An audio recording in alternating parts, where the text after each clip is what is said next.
लोकांची टीम आहे वेगळी वेगळी.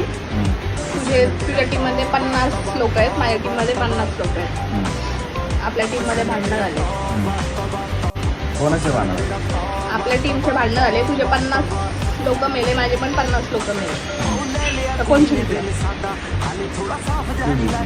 कसं कुठं भांडण केले? कोणीच जिंकलं नाही. कोण जिंकले? नाही जिंकले, कोणतरी जिंकले. दोघांचे मेले आणलं. पण आपण दोघं तर जिवंत आहेत ना. कोण जिंकलं? परत लढाई करावं लागली. कोण जिंकलं ते सांग. तुझे 50 मेले, माझे पण माझे 50. 50. जिंकलंय कोणतरी. कोणीच नाही. जिंकलंय मी सांगतेय ना. सांग मग कोणी. तू हारला का? हो. पक्का. नाही नाही नाही नाही नाही, मग तू मला हारला म्हणशील आता मी जिंकले.